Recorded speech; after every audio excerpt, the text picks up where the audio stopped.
this is Richard Pearce from FinextraTV, and I'm joined today by Nicole Anderson from the Redsand Group. Thanks very much for joining us today. Thank you, Richard. Great to be here. You're well excited to have you here and trap you, in your travels around Europe. It seems hard to pin you down, and you're always busy.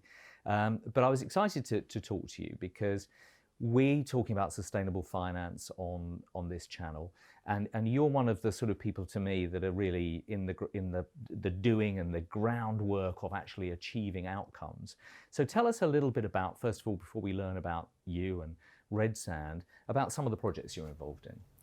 Well, thank you. Yeah, I am absolutely a doer, and I love getting my teeth into something. And this is such a juicy topic, isn't it?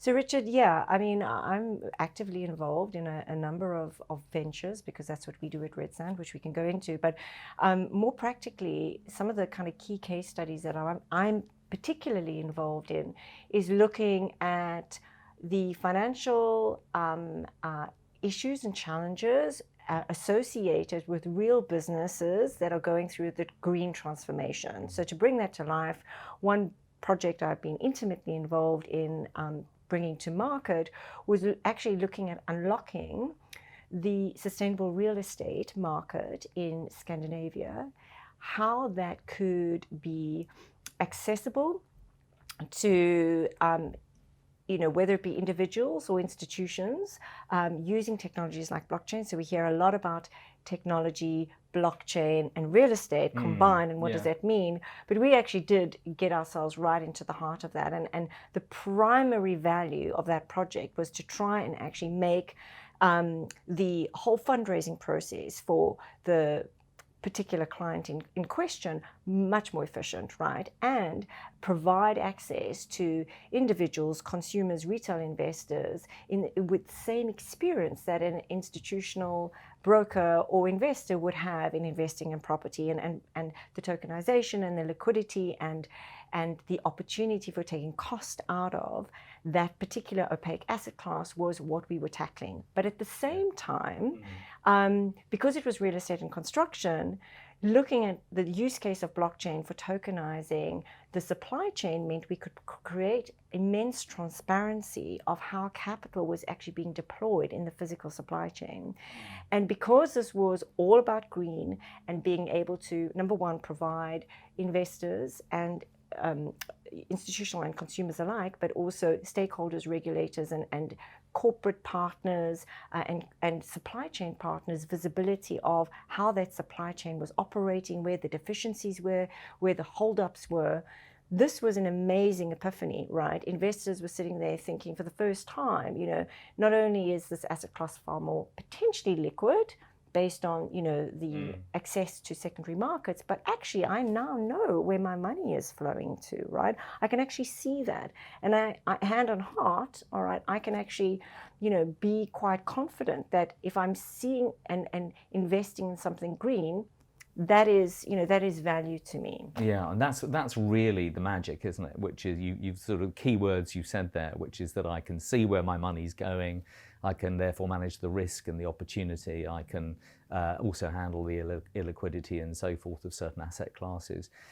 When you went through that project, you've delivered it. You've learned a lot of lessons, and it's a successful project. But what are the kind of key takeaways from that? That you say, right, now when I go into my next project, this is what we're going to apply from what we learned that time? Oh, so many, Richard. I mean, I think, first of all, if we take just the investment aspect of looking at the world of tokenization and what that brings to investors, I mean, theoretically, the technology will enable any asset class to be tokenized and fractionalized. So we know that. That's a subject that's been hankered to death. The problem is where is the trajectory for digital assets, and institutionally that's still a problem.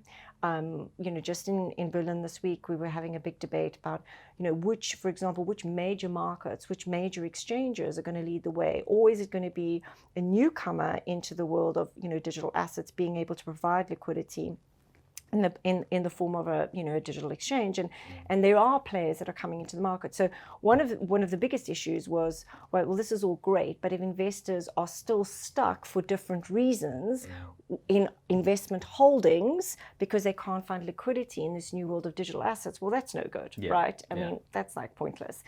So that was one lesson, which is a macro issue. You don't solve that.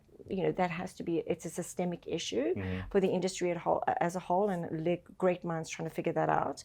And then, when you look at, industrial businesses, capital intensive businesses that are really trying to go through their own transformation, whether they are truly green or whether they are transforming to be greener, there's a whole myriad of challenges, right? Because they themselves operate opaque businesses.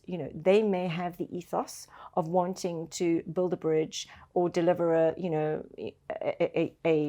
a construction in a sustainable way, but every single partner in the ecosystem has to have the same ethos and has to have the same quality and attention to detail, and of course all the constituents have to be traceable and trackable. So now the governance of projects becomes all the more problematic.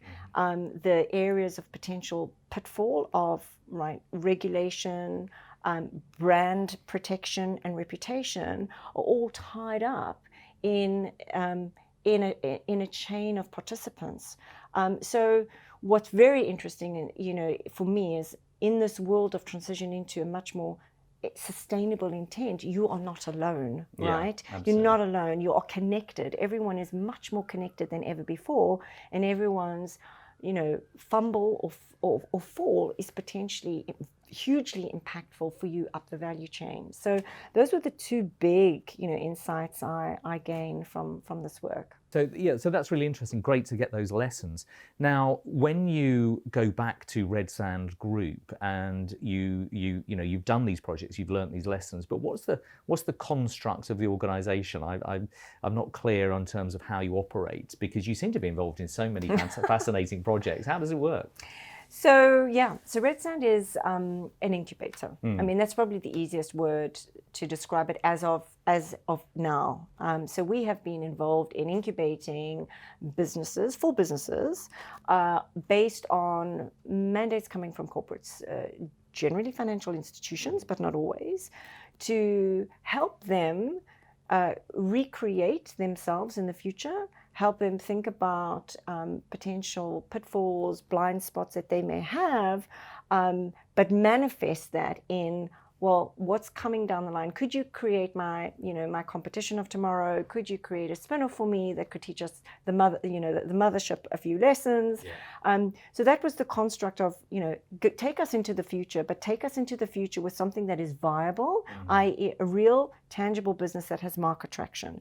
So our work and our success, which has been, fraught with challenge and huge learnings, is every venture we've created that has been successful in our eyes has been investable and has had market traction. So, you get the term venture building is not that well known, very well known in Silicon Valley. I'm surprised it's still not well known in Europe, because if you're taking innovation dollars and you are putting them into the options available to you, playing and experimenting with startups, investing in a fund, trying to build something internally, generally they're all valid, but venture building and incubating something that someone else takes care of and then essentially edges back into your hands is a much cleaner way to actually get the best of both worlds and de-risk something. So that's what we've become very good at. So away from innovation theatre and away from minimum viable products, but literally to the birth of new businesses. Birth of new businesses. And so that means, it's not just about a tech platform. It's about the creatives, the brand, the commercials, building a team. We've built these teams, right? These,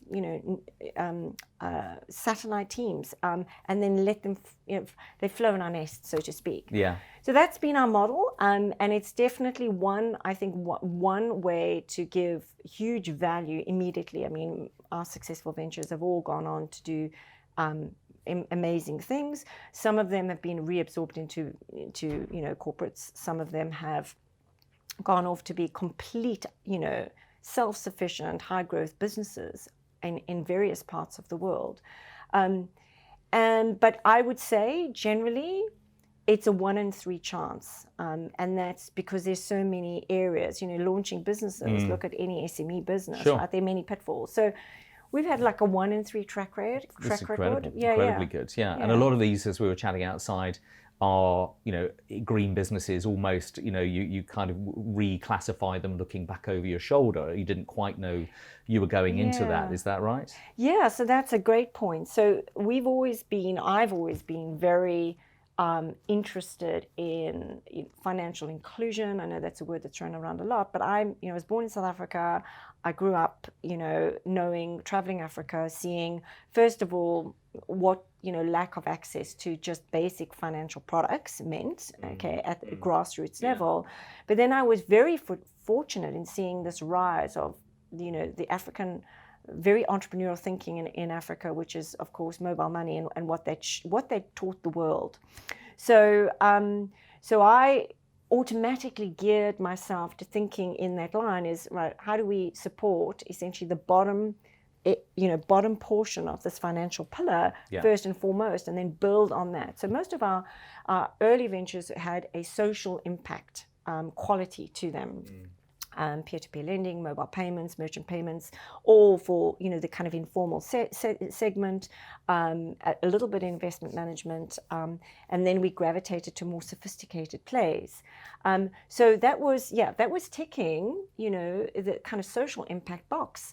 Now it has a much bigger implication and a global implication, and when you overlay the environmental impact of new businesses and what finance's responsibility is to ensure that the good businesses survive and the bad businesses not necessarily die, but are encouraged through financial means to transition, then this is a huge new opportunity and a new innovation imperative. And we discussed earlier, we've both been in FinTech and the financial technology revolution in the last 10 years.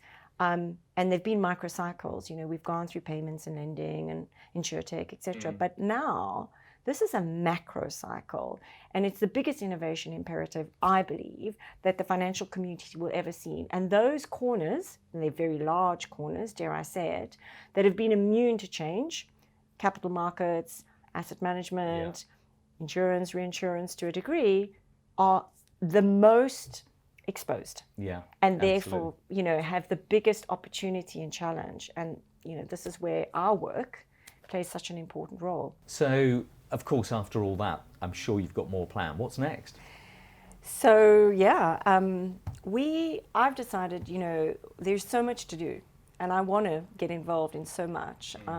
So our model will change going into 2020, whereby we will be much more involved in actually helping define and solutionize on kind of the key challenges across insurance, reinsurance, and capital markets.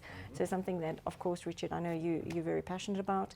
And the way in which we will solutionize is sourcing. So a lot of our experience in being able to look and qualify innovation, third-party innovation. So being able to provide opportunities for companies who are on the green path, whether they be industrial or financial organizations, to scrape through the myriad of new innovation coming through. We would help support that. If that satisfies and scratches the itch, perfect. We'll then, we do have the optionality of building ventures, as we've always done, which is another very important option for people looking to do something serious. And then we'll be launching our own fund this year. So one of the things I've always wanted to do is invest in amazing innovation. I see it, I build it, but actually putting money behind that and working specifically, with the venture community, whether it be corporate venture or, standard venture, to help really bring some of the most amazing innovation we are tapping into markets. Nicole, fantastic. Thanks for joining us, and look forward to talking to you again shortly. Thanks so much, Richard. Thank you.